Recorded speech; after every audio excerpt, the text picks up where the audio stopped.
So hello, everybody. I hope you're having a lovely day. Welcome to Zooming into Leadership. We are, Caitlyn, Kate, and I are all part of the center, and we're interns for the center, and we're on the entrepreneurs and tech team, just a little bit about us.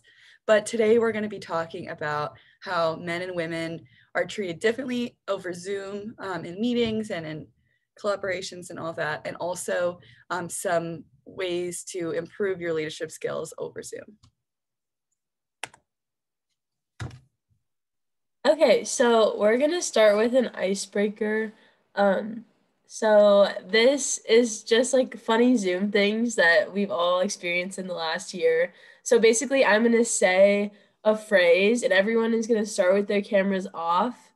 And then if the phrase applies to you, you can turn your camera on. Okay, so I'm gonna turn my camera off.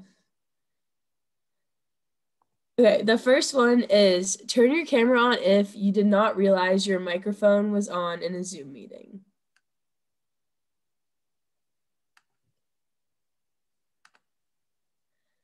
Okay, the second one is you've said, hold on, let me share my screen. I think I say that all the time. So much. You have ever been in a really awkward breakout room? Oh, so much. This is literally school all the time. It's so bad. It's funny. You've been the only one with your camera on in a meeting.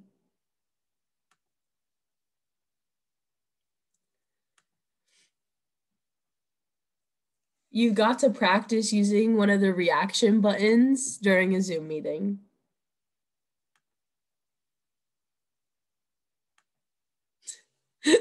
Nice, Kenna. You forgot to turn your video off when you left the room.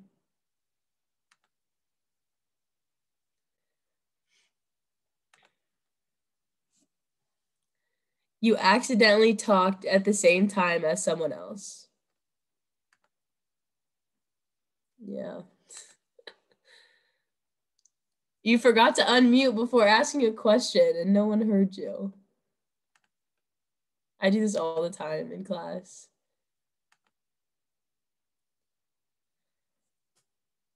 You forgot to share the sound when you shared your screen. So you had to go back and reshare your screen so that you could share the sound and play a video.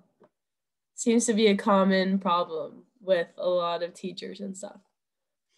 So those are just a few of like the funny Zoom things, and we thought it'd be like a really good intro to our Zooming into leadership. We're really excited to talk to you about like how to navigate Zoom, especially for women, the differences between women and men. So I think I'll hand it over and we'll continue the presentation.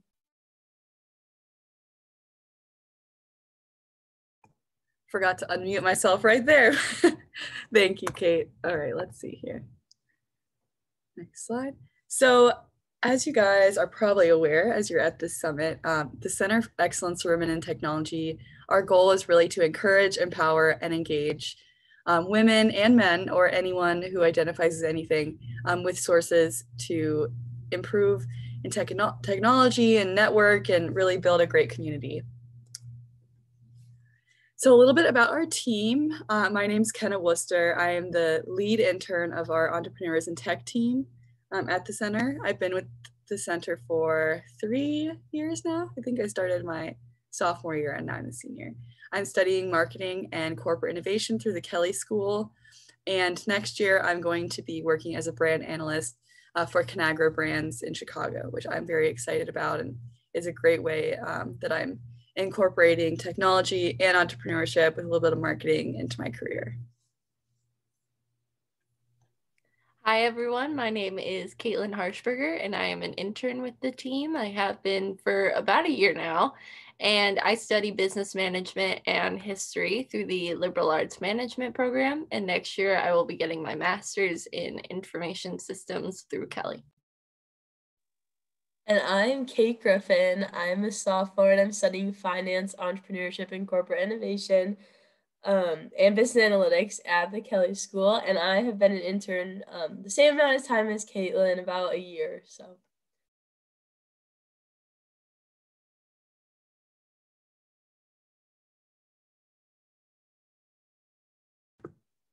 So as Kenna mentioned before, the focus of our presentation today is all about how to lead Zoom meetings.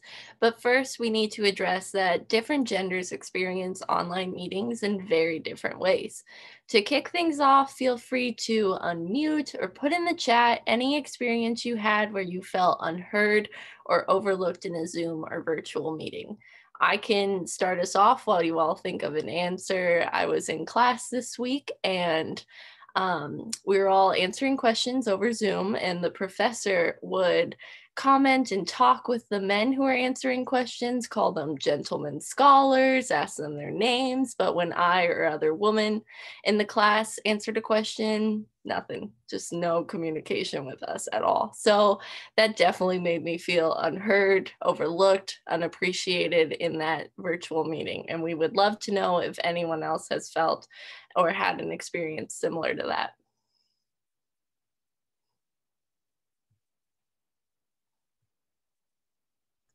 I can talk about an experience I've had too, well, if you guys want to like think about some things, but mine was similar. It was during class last semester, and I shared an idea.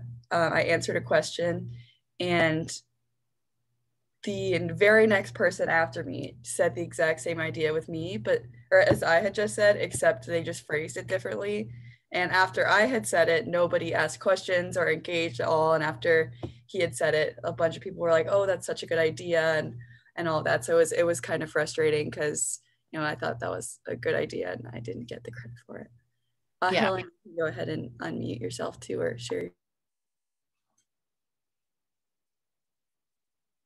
I just had one that I have like a class and it's like hybrid, and so each day or like 2 days a week, half the class will be like in person and then the other half will be virtual, and the professor like won't share his screen while like we're like the class is virtual, and like he just like talks to the people in person. So I feel really like disconnected when like it's online, and so that's just really hard. And he doesn't like ask for feedback, so I don't want to like go into class and be like, well, it really sucks like being online, because I know like he's trying really hard and this is the first time he's done it. But it's definitely very weird situation with that one.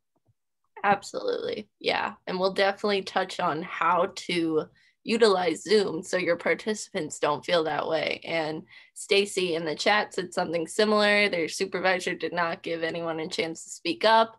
And that means they have to resort to the chat, which a lot of people don't look at. Like they don't open it, they miss the notification.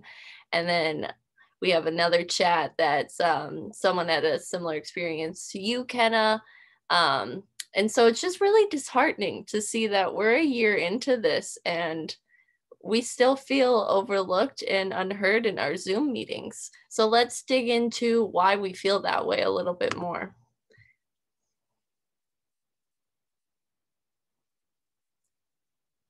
So we as a team recognize that there are more than 2 genders one can identify with, but the research in this area currently focuses on men and women specifically. So that is what we will also be focusing on today. So you can see on the right side of the slide some statistics about how women are experiencing Zoom and virtual meetings and how they feel these experiences affect their roles in their respective jobs. So why do we see this happening? Why do women get interrupted? Why is the credit taken from them? Why do they feel like they can't get a promotion in a virtual environment? Why do they feel ignored during their virtual calls? Based on the research that is linked in the last slide of this presentation, if you all are interested in checking any of that out, it's on our event page if you'd like to download the slides and find those links. The misogynistic characteristics of the in-person workplace can be exacerbated by Zoom conditions. It's not as easy to see someone's face or their hand gestures or any subtle cues that you get when talking to someone in person that they are sharing their ideas, they want to be heard, and this can lead to a lot of negative interruptions. Women also feel that they can't take up more space than necessary, so we're very succinct when we're talking. But men, on the other hand, feel they can speak longer, be more argumentative without negative judgment from their colleagues. So over Zoom, it can be really easy for a woman to want to go back on mute after talking for a long period of time. And so in essence, we're almost muzzling ourselves over Zoom because we say, oh, no, I've talked too much. I've said too much. I'm just going to stay on mute for the rest of this meeting.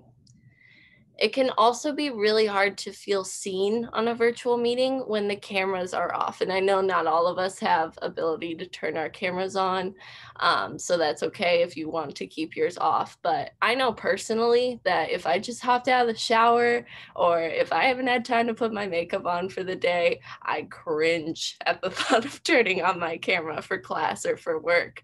And feel free to write in the chat if you've ever felt this way. According to research studies, 39% of women disable video because they don't like the way they look, compared to the 25% of men who do the same thing. And when women do use their videos, 85% do their hair and fix up their makeup, and 80% change what they're wearing. 10% less of men do these same things when they're about to enter a virtual meeting. The belief that we need to look a certain way to be seen by others hurts our ability to speak up and be seen in the meetings that we're joining. If we're worried about the way we look, then we hinder our ability to make an impact in our Zoom meetings and really have our ideas be heard and be seen. And while many at the start of the pandemic had hoped that Zoom and virtual meetings would even the playing field between men and women, it has made conditions worse for women to rise up in their respective fields. The awkwardness of adjusting to these new platforms and Zoom fatigue makes it harder to take charge of these platforms and use them to your advantage. But with the rest of this presentation, we are going to share tips for how to combat these challenges by making a virtual meeting that is inclusive for everyone.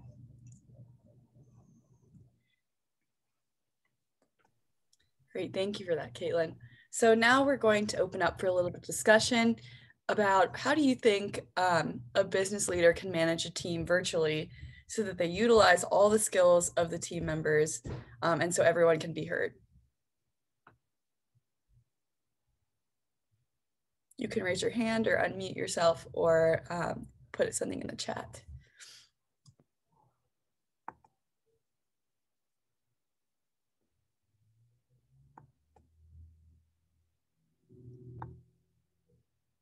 So Staci said, interestingly, I encounter more issues with female supervisors than I do with male supervisors who tend to pause to allow for feedback. I often unmute and interrupt the higher level female supervisors who seem upset. I think this is due to her leadership style though. Interesting. Yeah, I think it's super important when you're leading a meeting to stop and make sure that you offer room for questions, because I think a lot of people, that's where they have fault, because in person you'd be able to see if someone had a question, or by their body language you could see if they wanted to speak up, whereas Zoom you're really not able to see that as much. So I think it's really important when you're leading a meeting or running any type of Zoom that you need to stop and allow for questions and give people the opportunity to step up and talk, because that will help the meeting flow a lot better. Yeah, definitely. And I know too, it can be like awkward if you're just waiting for questions or waiting for people to respond.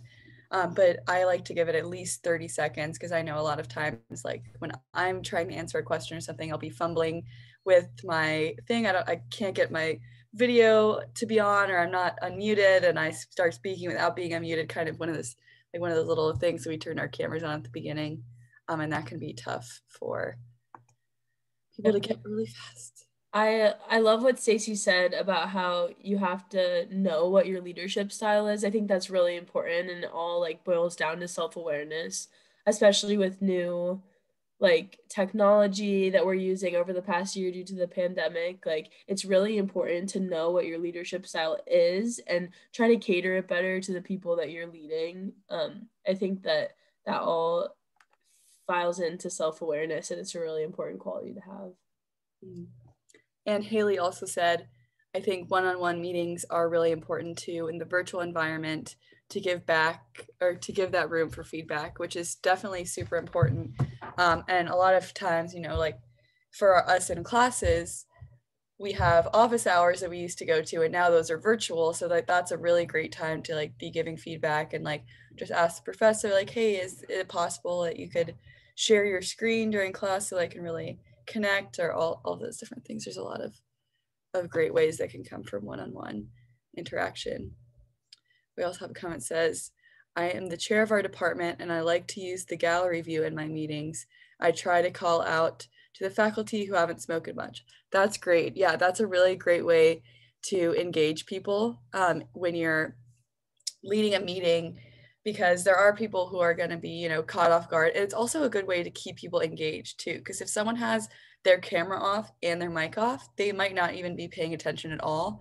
So by calling on people and like setting that precedent that you're going to be cold calling people during meetings or just like asking for their feedback, it also improves the engagement of everyone a lot, which is always a good thing. Anyone else want to say anything? I'll give us a couple more seconds before we go to the next slide.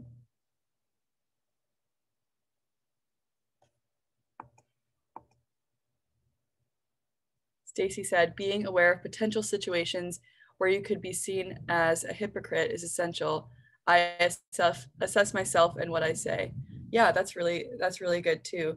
You know, I keep like a list of things that bother me that other people do in meetings, actually, by my desk, so that when I'm running meetings and stuff like that, I can try not to do those things as well. So yeah, reminding yourself of those things that other people have done that frustrates you when you're leading a meeting is really important. It's a great bit of advice. All right, we'll go ahead and move on to the next slide.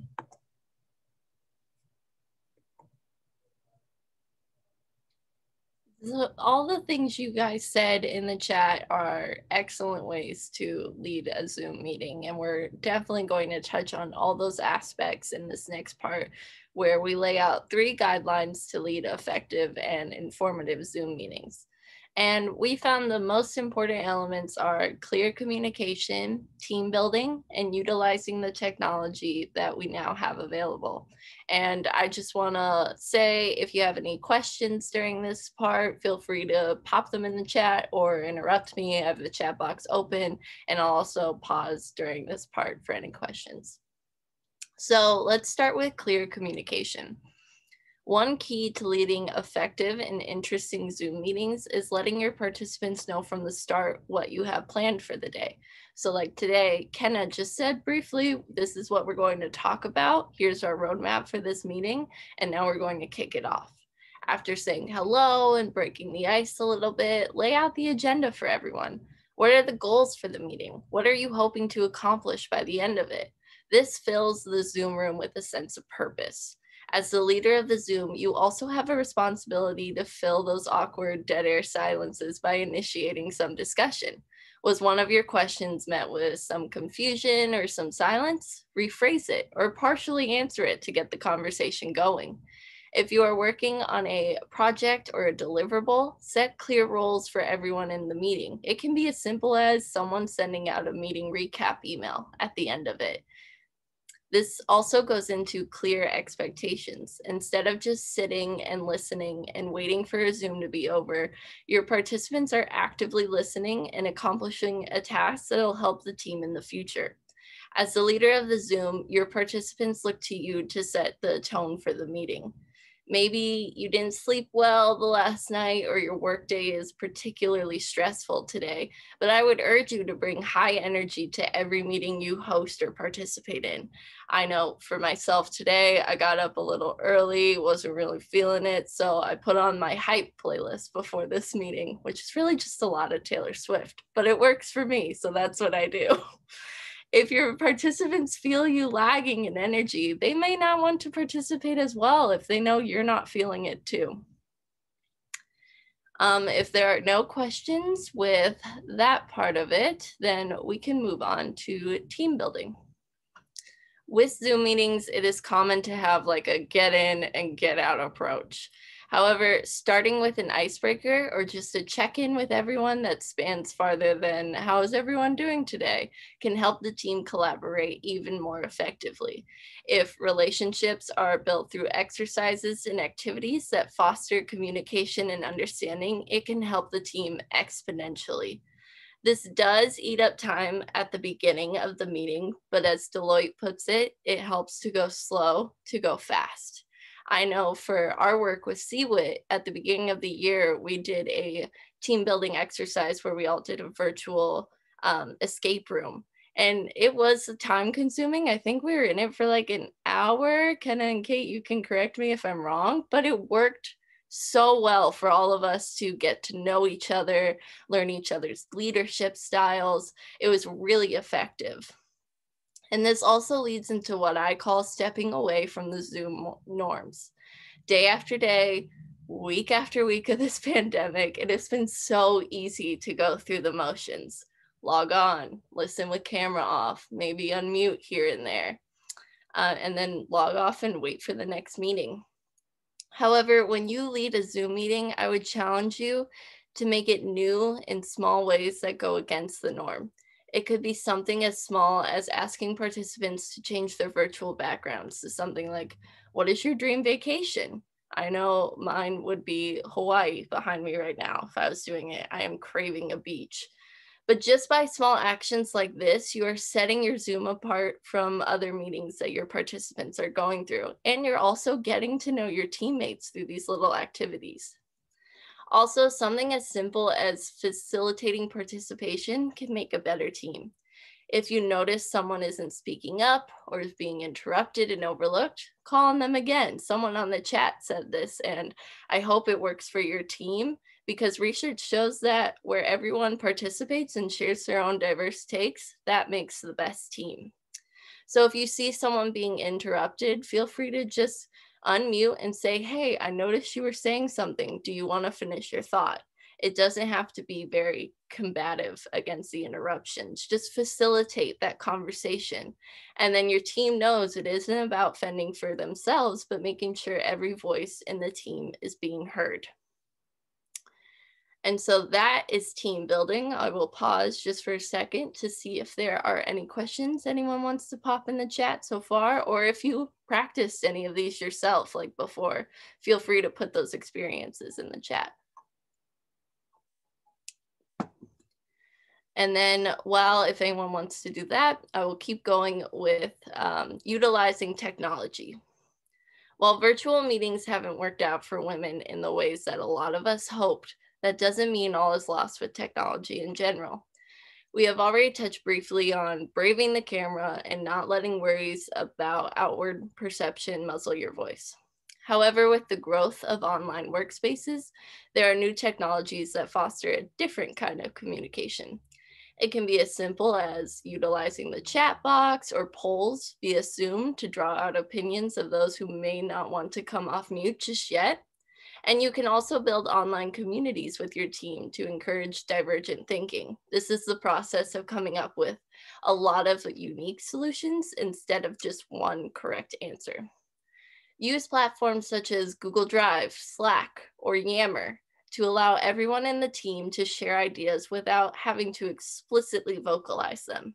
This is the most exciting possibility for me personally because it can change how teams brainstorm. By allowing the entire team to contribute virtually, this will avoid groupthink and increase the ability to find the best solution instead of just following the loudest voice's suggestion. Even though we are coming on the anniversary of quarantine, this is all still relatively new to us. Don't be afraid to prompt your team to try new platforms and collaboration techniques. Tech platforms like Microsoft and Google are creating fully integrated workspaces with their tech that include call abilities, networking, chatting, document sharing, synchronous editing. You may find that implementing these with your team will make your Zoom meetings run much more smoothly.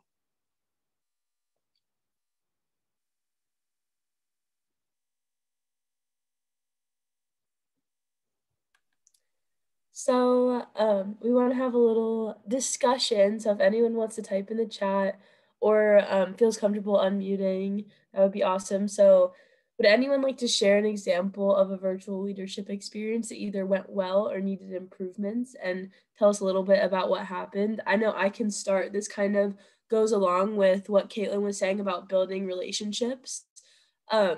So in one of my classes, we had to do a team bonding assignment virtually before we actually did our project together. Like the teacher assigned a team bonding assignment first, which at first I was like, oh, this seems like it's going to be a waste of time. Like, I'm not sure if I want to do this. Like, how are you supposed to get to know someone on Zoom?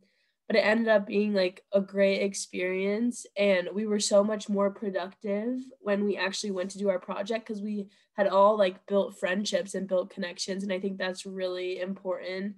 And it's harder to do with online school, but I would encourage everyone to use the breakout rooms that are awkward and try to reach out, meet friends in your classes, because you can reach out on Zoom and still make friendships. And that's one thing that this year has definitely shown me. So does anyone else have any examples that they can think of?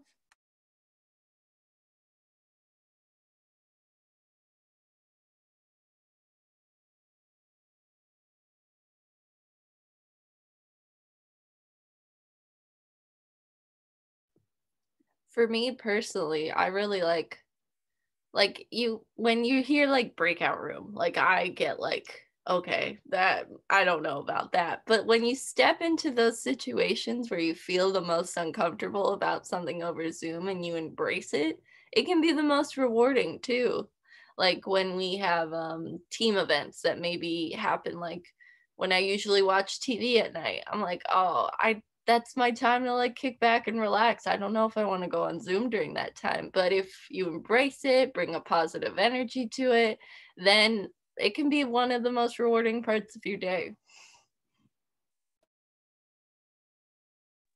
Yeah, I agree with that. It's all about outlook and like how you look at things. Pearl, do you think you could share your experience of one of the meetings, since you are the chair of your department? I think that would be really cool if you could tell us about. Sure. I have to lead meetings often, but I really call out to people, especially the new faculty who really don't want to speak up, when the older experienced faculty have a lot to talk about. And I try to be really calm about it and not push them for it. I'm not actually, they don't have to say anything because the chair is asking them to. So I try to be nice that way. But I do have a faculty member who interrupts people a lot, and he interrupts me a lot too when I'm talking. So that's one thing that I have to work on. I try to tell him that, okay, let me finish and then you can speak up. But then he tends to interrupt other people too. So then the meeting becomes a little more hostile at times because there are people who want to speak and they're not being allowed to speak too. So I really do want to bring out my leadership at that point, really.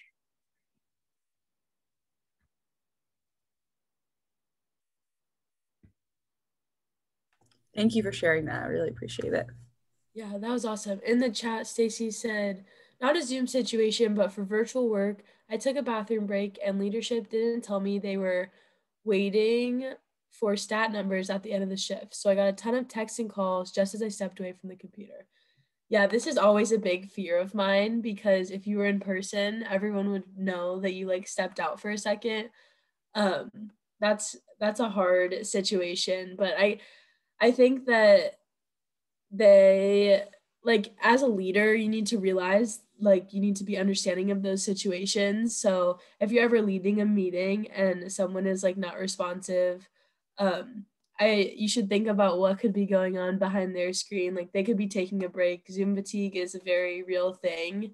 And I've learned how I need to balance that over the course of the year. I definitely have had times when I've been bad at managing taking breaks from Zoom, and then I've had times when I've taken too many breaks. So it's really all about finding that balance to avoid Zoom fatigue. But I've had a lot of advice that say like the meetings that you don't need your camera on, like don't turn it on. Use that as a break, and you can still listen and be present and still take a break. And there's a good balance between that. So Yeah, that's a really good point, Staci. That's hard to really have a solution for, but you can look at it as a lesson that if you're on the other side of that, to be like understanding when people take breaks.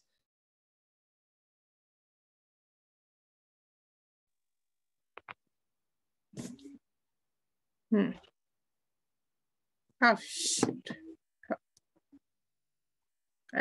Hello? Doggone it. I was like, where's my camera? Okay. Well, I don't know if you guys can see me. Doggone it. I'm doing the taboo and having the camera on with my baseball hat and no makeup or anything and kitties. But I do have a question. I don't know if you guys can hear me or see me. This is Tracy. You know, I guess for me, with my perspective with all this, it's somewhat different considering, you know, one of my positions at the university, kind of being an administrator and doing the Zoom and having to deal with, you know, lots of faculty across the country, you know, scientists, and predominantly, usually lots of males. But this is a question I'll throw out to you guys. I'm so, you know, always concerned about leadership presence, particularly in Zoom.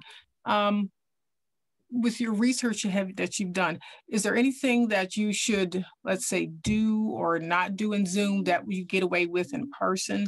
So, for example, when we're having a meeting, oftentimes we'll use, you know, our hands and this and that, and you're supposed to talk between like your face and your stomach, I guess your power box. And I wonder what, like I said, you should or should not do in a Zoom presence that will continue to have leadership presence, because I'm something I'm really mindful of. You know, I'm babbling now, but you know, I'm watching the little news shows now, and I'm trying to notice how they are dressing, moving their hands, just trying to get little tips. And I'm like, oh yeah, that works. And then I'm like, okay, are you in a hotel room? So I'm looking at the background.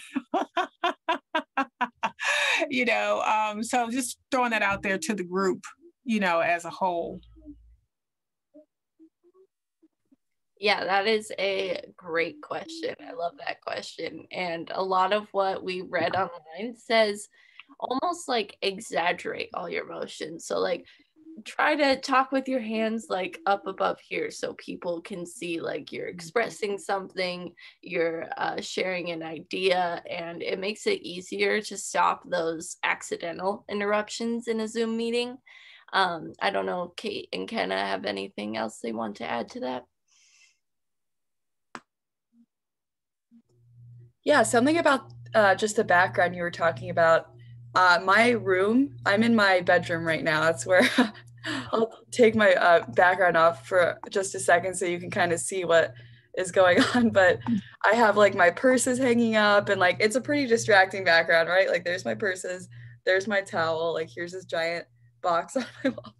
So I've found that having a background helps people like focus on the leader too, if you don't want them to get distracted by your background. But at the same time, like having that in more casual meetings is also great too, because like now I've had people say like, oh, that's a cute purse back there, or like stuff like that.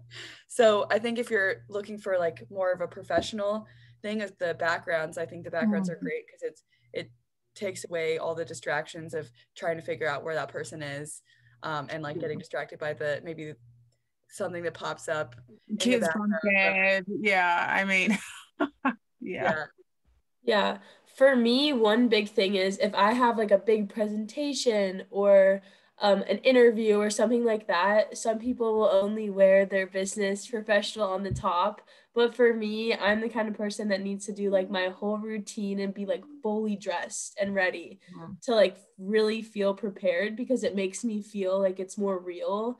And I think that there's a lot of research behind that, that if you're dressed and like ready to go, like it's the real in-person thing, that you feel more confident in yourself and you just feel more prepared in general. So I try to do that for like important things. Obviously, I'm very guilty of wearing my pajamas to class most of the time when it's online, but I do think that there are the time and place where you need to get ready, you need to get up and get out of your bed and not watch the Zoom from your bed, as hard as it can be sometimes.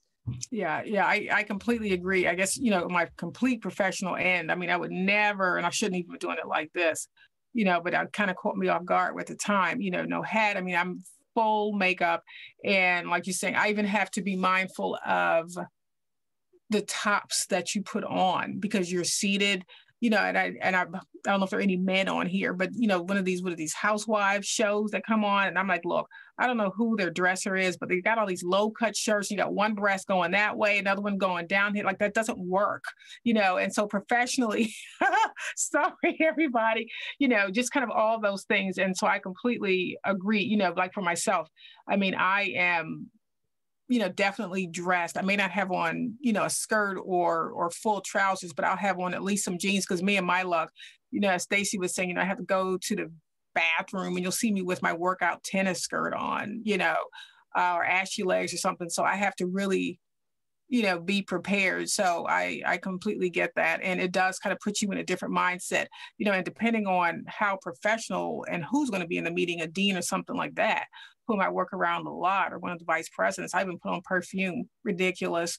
I mean, nobody can smell me, but I'm like, just that notion. So just always curious, as to, other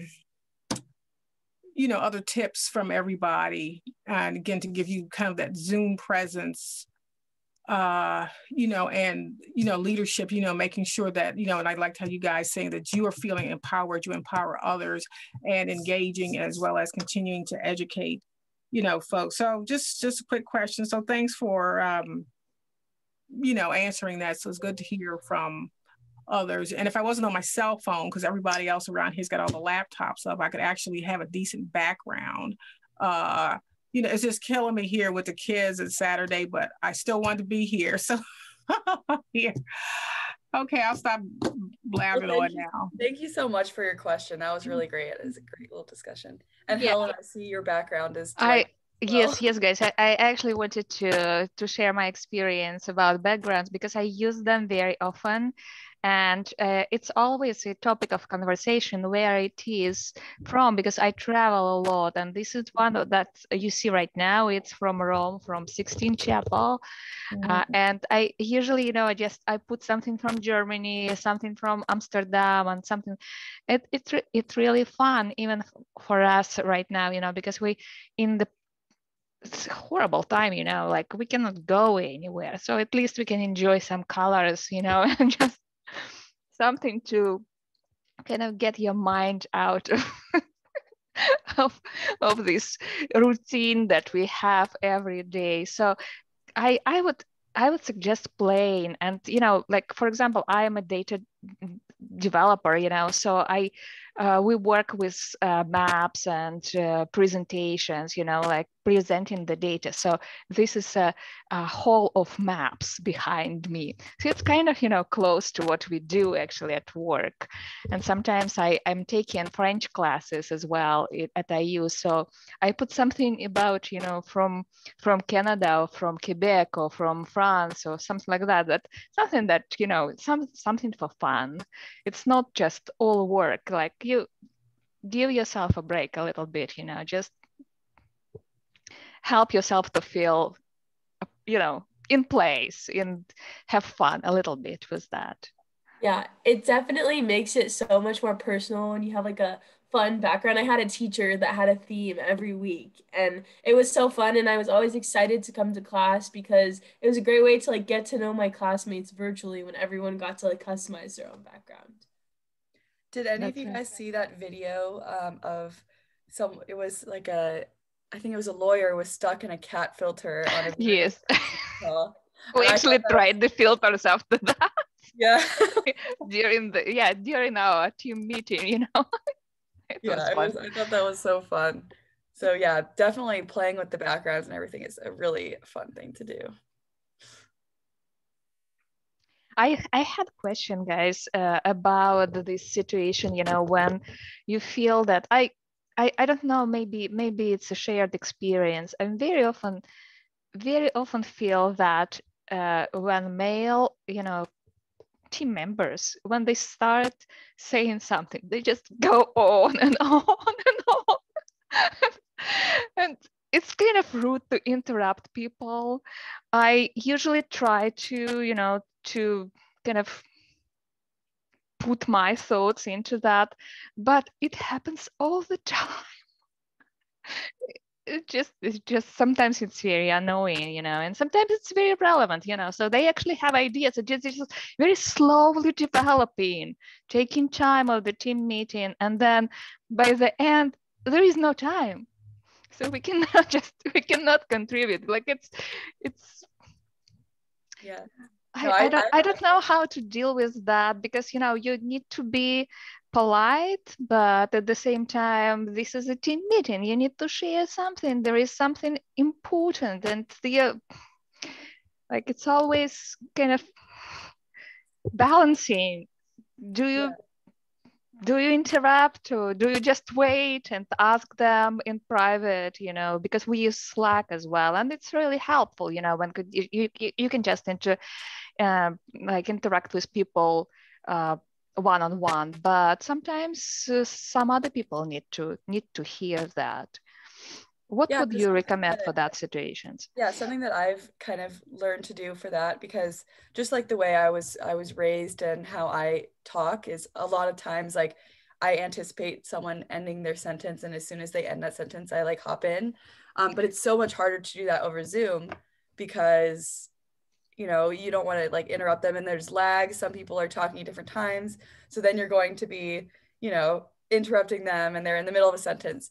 So something that I've learned to do is just like keeping my mic unmuted when I know I want to speak next, and then just saying like, even being like, oh yeah, and just making little comments there. Then they know, okay, this person wants to speak next, or they're kind of ready for me to move on.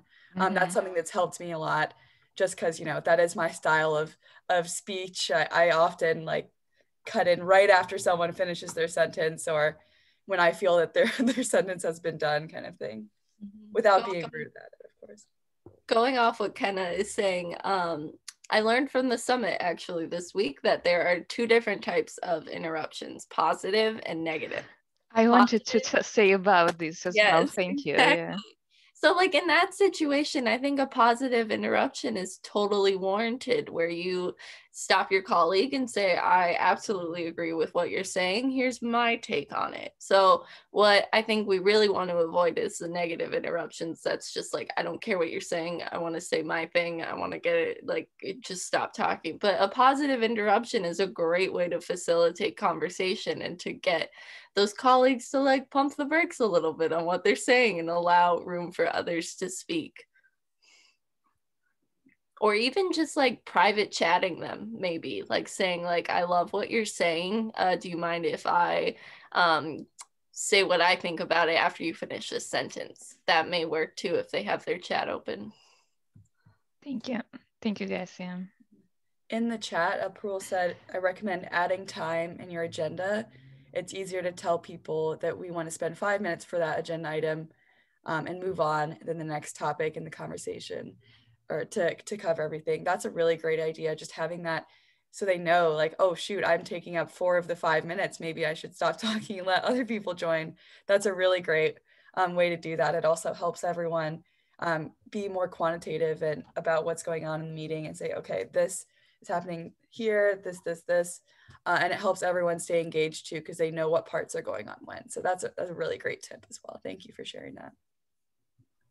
Yeah, and I think even this is a good example of like, I mean, I have everyone in gallery view, and I think that's a great way to facilitate discussion and conversation. Whereas if you had your slides shared and people were talking, it would be kind of different. It would be a different feel. And I just think this is more like inclusive, where if we had the slide deck going right now, people might not feel as like part of the discussion as they could be.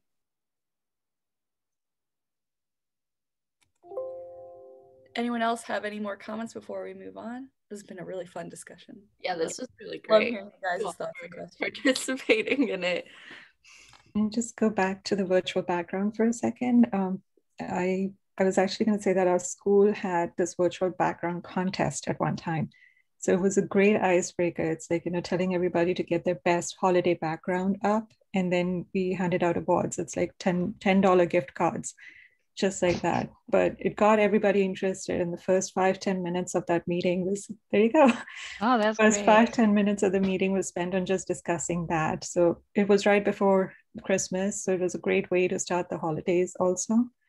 So just to encourage people to get engaged and talk. Yeah, that's really fun. For one of the events that we did this semester, actually, we had everyone have like their favorite female entrepreneur as the background. And so that was really cool, like seeing a couple people had the similar one. Then we had, like you're saying, we had that discussion, and it was fun because like it's something you get excited about. But that's a really fun idea to have like giveaways for people voting on the best backgrounds and all that. It's cool. I once was in a meeting where someone had a virtual background that moved, and I don't know how they did that, but it was really cool.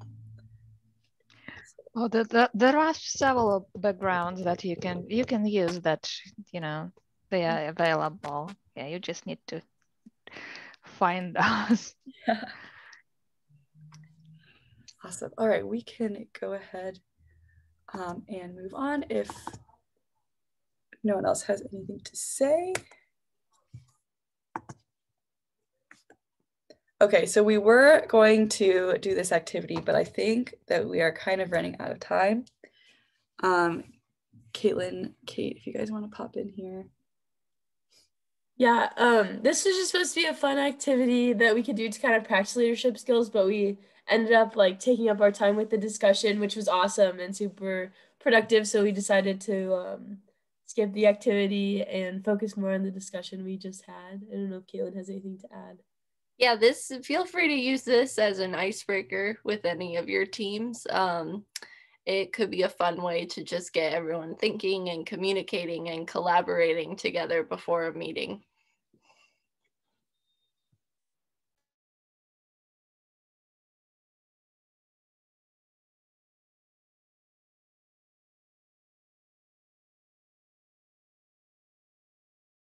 I was muted. Oops. So to kind of wrap things up today, I think I speak for all of us when we say like we really appreciate you guys hopping in the discussion and really getting in there, sharing your experiences. If you'd like to join our group me for our team, feel free to use this little QR code right here, or you can join our Remind, where we'll talk about different events we have coming up. We actually have a really fun event coming up this next week. We're doing a chopped style creativity activity or a creativity exercise where we're providing people with a couple ingredients, and then we have time where we have to cook them, and then we'll see what everyone else comes up with based on just these couple ingredients, kind of like in Chopped where they have mystery ingredients. But Kate, if you want to share the poster for that, that would be really great. Yes, 1 second, let me get And yes, these events are open to IU alumni. They're open to everyone. You guys see that okay? So this is our next event. We're really excited about it. It's on Wednesday. And the ingredients are provided by the center, so a little free dinner, which is awesome, especially for us college students. But if you do want the center to provide it, and you have to be in Bloomington, first of all, for us to deliver it to you. And we ask that you register by Sunday, which is tomorrow, just so that we have time to purchase those ingredients and get those to you with all of your stuff. Yeah, IU alumni are definitely able to come. We'd love to see you at our events. And yeah, thank you guys all so much for coming. Thank you for coming. Make sure if anyone wants to stay on, have any questions or comments they'd like to chat, we'd be more than happy to go in and discuss that with you guys. I hope everyone enjoys the rest of the summit. Yeah, have a good summit, everyone.